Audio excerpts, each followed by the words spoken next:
sentence كسيدا question with negative affirmative negative كبا وإيمانا معنا بريس continuous auxiliary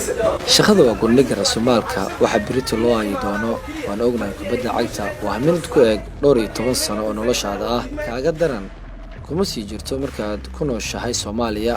ceeb ma aha in la shaqaysto balse waxa ceeb ah shahaad xidigaha Soomaalida ayaa caadiyan mihnada kubadda cagta ka dhigta mid ugu horeysa noloshooda halka kuwa kale ay sameeyaan shaqooyin kale oo noloshooda ku maareeyaan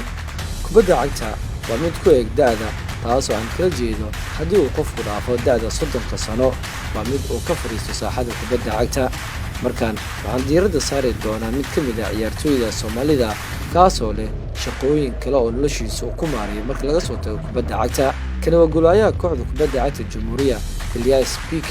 wuxuu xariif ku yahay ilaalinta shabakada laakiin waxa kaliya diiradda saari doonaa wuxuu noloshiisa ku maareeyo marka laga soo tago kubadda cagta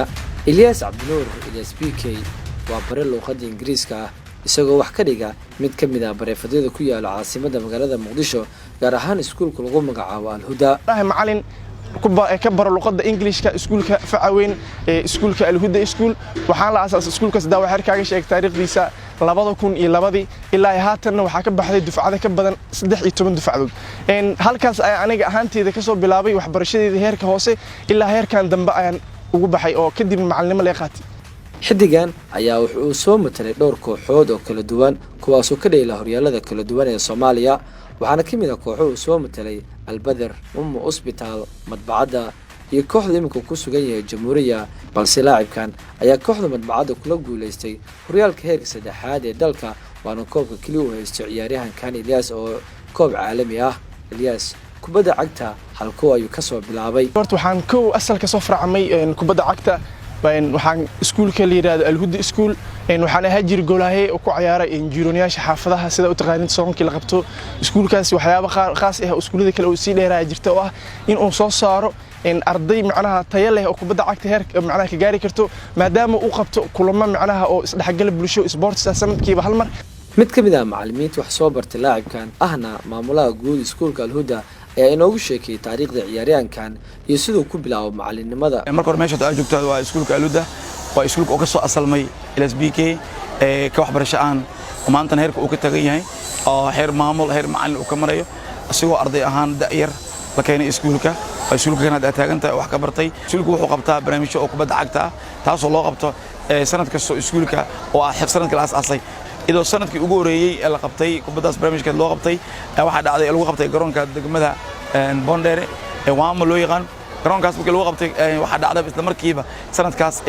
2016 sanadkii ugu horeeyay aan la garoon weyn oo ah oo aan qabanay inta kale waxa la sameeyay jiray waxyaabo barnaamijyo kale loo qaban jiray sanad guurada laakiin sanadkaas ayaan ugu horeeyay inaan qabano 16 kooxood iskuul ka tirsan sanadii ka dambe waa ka sii bateen 16 kaas wuxuu noqday qof ugu horeeyay maasha Allah alxamdulillah isla markaa meesha laga xusho ama laga baxsado Al-Badr ay ka qaadato ciyaaryahanka marka laga soo tago dheelista kubadda cagta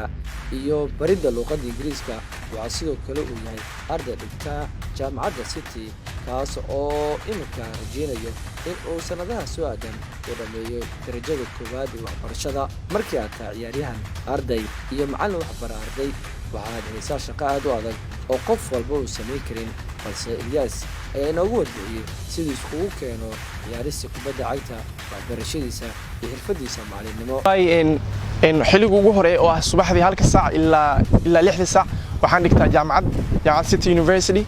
hore aan kugu sheegay markii 6 saac aan ka soo laabto waxaan aadaa iskuulkii macalinka aan ka ahay aan ka soo baxay aan ku soo weynaaday iskuulka Facaweyn Al-Huda iskuul Al-Huda marka halkaas aad tago waxaan ka soo baxaa shiftiga gilinka dambe ay halka ka shaqeeya ilaa 12 saac marka shaqadii dhamaato waxaan iska sii galaa hooligii kale sida ina wax iska waxyaabihii maanta dhan aan sameynaa ina wax isku macnaha diyaariyo casharada aan soo qaatay badankeenu waxaan maankeena ku haynaa in kubadda cagta aysan lahayn mustaqbal fog kuma sii jirto marka aad joogtid qaaradda Afrika wallahi qof walba horta waxa way kubadda cagta Soomaaliya sabab ognahay lagama sameeyo lacag waxa laga sameeyaa sumcad iyo magac sida hadda macnaha u wada xaqiiqda aan u wada jeedno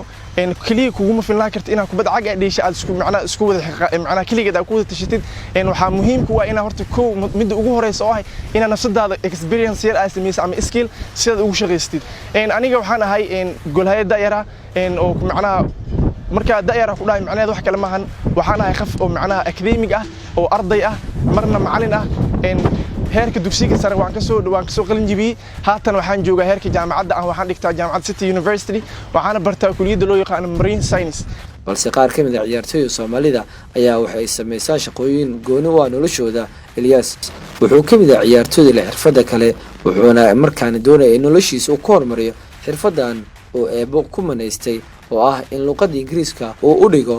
kumanaan arday oo u soo xaadirta xiisadiisa